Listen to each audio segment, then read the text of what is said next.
here in Kuala Lumpur at the Asian Pacific Congress of Nephrology.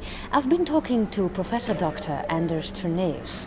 Between Asia and Europe, he confirms the learning process works in both directions.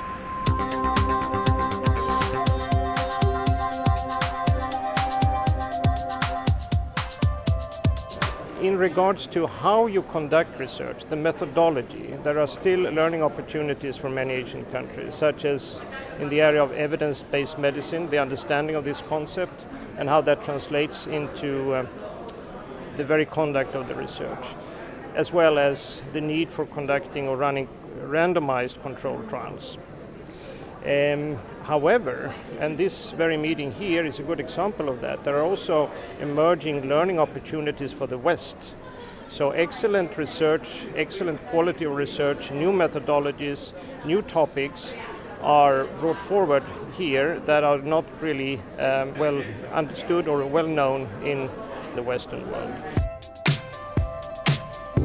Both for Asian and Western researchers, Baxter is continuously encouraging the learning process, financially, but also by applying the Baxter Novum model to new, extensive collaborations with Asian universities. We are currently in the process of identifying opportunities to expand research at the academic university level. So we are starting to explore collaboration opportunities at the university level in some countries in Asia. Talking to a Swedish Baxter Novum expert in Asia. And just for the sake of exchanges, let's talk to an Asian Baxter Novum expert in Sweden now. Yes, with me is Dr. Wang. Dr. Wang, good evening, welcome. Good evening. Is there a need for any form of an Asian research hub? Yeah, I think it's very much needed. And actually, because of the long time friendship and collaboration with Baxter and Baxter Novum, we are working very hard to establish a sister unit in Asian Pacific region. And I think there are several reasons why we need such a unit in that region. And first of all is, many Asian scientists have been trained in Baxter Novum, and the knowledge, the experience we got from Baxter Novum has been very helpful in our work and patient care when we back to our home countries. But we cannot get all the Asian scientists to come to Baxter Novum because of the language and other issues. So it's very much needed to have a platform in that region to facilitate the exchange among scientists there. And another important reason is Asia is growing very rapidly, and because of the healthcare reform, we can see that a lot of patients will be treated by dialysis and CKD management. Although there are many similarities between Asian and Western countries, but still, especially in renal disease, a lot of difference between Asian and Western countries. So the experience, I think we need to have a platform to have a good exchange among scientists in that region to share the experience. Yeah. If you would have this platform, would it be totally Asians amongst themselves, or would Europeans, Australians, Americans go there to learn in Asia? I think the experience we gain and the knowledge we gain from Asia, from our patient care in that region, is of significant value to the Western world. So it should be, Asian and Western worlds come together and have a good exchange in their regions. Okay. Now let's go back to Kuala Lumpur for a moment, where Else is talking to Dr. Chiang Yao. In a rapidly changing world, the new generation of scientists is very mobile. Here in Malaysia, I've been talking to Dr. Chiang Yao. For her, working in Stockholm has changed a lot.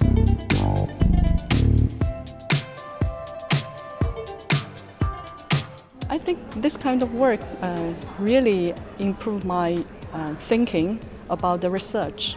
Although it is only 1.5 years training in Baxter Novum, I got several publications because of this. It is not easy for a Chinese person to write those English papers.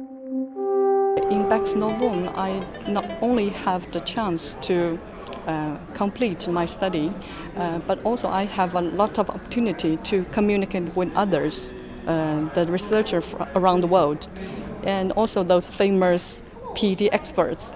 Yeah, that is also very important for myself to be known, to expose to this PD field.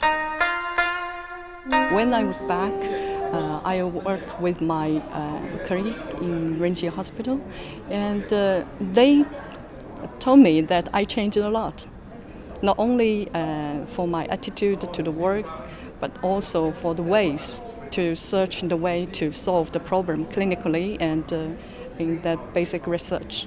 Now there's an example of Baxter Novum's impact on scientists and doctors.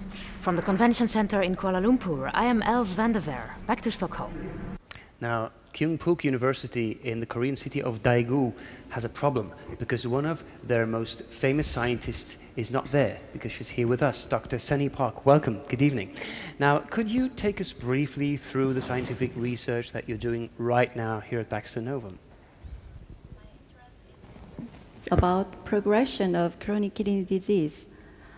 CKD is quite common disease, and 10% of the adult in the world are estimated to have CKD.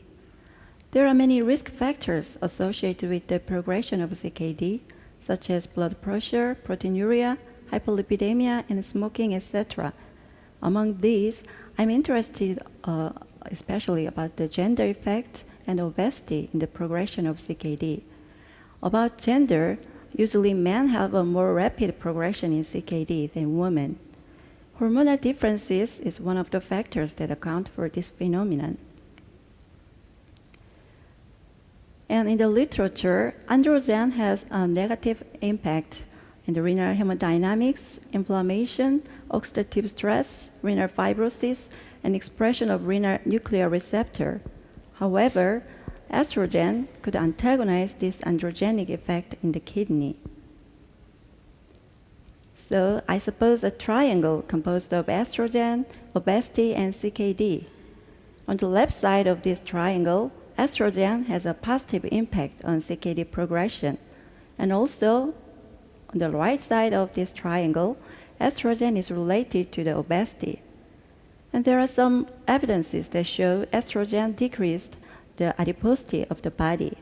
And also, there are some correlations between estrogen and adipocytokines. But it's not clear yet how to estrogen affect individual level of adipocytokine. So my question is about what is the estrogen effect on the obesity-related CKD progression? My next question is about inflammation and CKD. As you know, chronic inflammation is highly prevalent in CKD patients and is regarded as non-traditional risk factor that contribute to excessive mortality in CKD patients.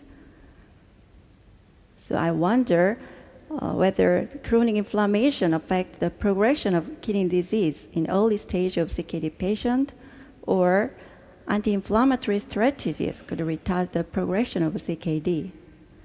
I think 1 year is too short to solve this problem, but I will try to. Thank you. We've heard that before. We'll wish you another year of research. Good luck with that research, Dr. Park. Good luck, Dr. Wang, building that Asian Research Hub. And thank you both for being with us tonight. Thank you. Thank you.